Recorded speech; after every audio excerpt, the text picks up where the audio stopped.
आप देख रहे हैं डीसी न्यूज इंडिया और मैं हूं आपके साथ दिव्या। गुजरात हाई कोर्ट ने हिंदू रीति रिवाज न होने पर रजिस्टर्ड शादी को रद्द किया। गुजरात हाई कोर्ट के एक फैमिली कोर्ट के आदेश के बाद रद्द किया गया और से एक शादी को अमान्य घोषित कर दिया गया। कोर्ट ने कहा कि ऐसी शादी का रजिस्ट्रेशन वैलिड हिंदू शादी नहीं हो सकती जिसमें जरूरी रस्में और सेरेमनी कभी न की गई हो। हाई कोर्ट को मिले 10 पेज के ऑर्डर की कॉपी के मुताबिक जस्टिस इलेश वोरा ने जस्टिस आर.टी. इचलानी की डिवीजन बेंच ने 23 जून को फैसले से यूनाइटेड किंगडम में रहने वाले एक आदमी की अपील मानी और कहा कि फैमिली कोर्ट ने रिस्पोंडेंट इस बात पर कार्रवाई करने से इनकार कर गलती की। कभी कोई कानूनी शादी नहीं हुई।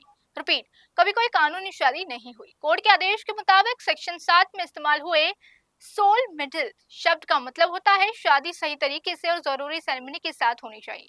जब तक शादी जरूरी पारंपरिक रस्मों और सेरेमनी के साथ नहीं हो जाती तब तक इस एक्ट के तहत शादी नहीं मानी जाती। ऐसी सेरेमनी के बिना कानून की नजर में कोई वैलिड हिंदू शादी नहीं है। कोर्ट के रिकॉर्ड के मुताबिक अपील करने वालों ने कहा है कि उस शादी के बारे में तब तक पता चले जब तक रिस्पोंडेंट उसके माता पिता के पास मैरिज सर्टिफिकेट लेकर न जाए।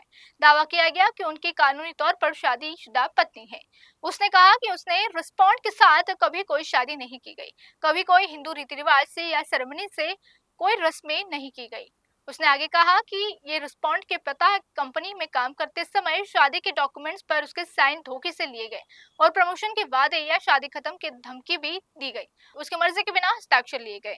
हिंदू मैरिज एक्ट 1955 के सेक्शन 7 का जिक्र करते हुए बेंच ने कहा कि जहां पारंपरिक रस्मों और सेरेमनी की सप्तपदी शामिल है, यानी दूल्हा और दुल्हन मिलकर पवित्र अग्नि के सामने 7 कदम रखते हैं, शादी तभी पूरी और कानूनी तौर पर जरूरी होती है जब 7वां कदम उठाया जाता है। तो हिंदू मैरिज एक्ट 1955 के सेक्शन 8 का जिक्र करते हुए बेंच ने साफ किया कि रजिस्ट्रेशन सिर्फ सेक्शन 7 के तहत पहले से वैलिड शादी का सबूत देता है और ये खुद पति पत्नी का कानूनी स्टेटस नहीं बन सकता। हाई कोर्ट ने रत्मा और अन्य बनाम सुजित्मा के अन्य मामलों में सुप्रीम कोर्ट के फैसले पर भरोसा किया, जिसमें कहा गया कि वे सिर्फ शादी के लिए एग्रीमेंट का रजिस्ट्रेशन शादी को सही साबित करने के लिए काफी नहीं। अपनी बात में बेंच ने कहा कि शादी एक संस्कार और परिवार की नींव है। तो अभी के लिए बस इतना ही। देश दुनिया की तमाम बड़ी खबरों के लिए रुक कीजिए डीसी न्यूज इंडिया।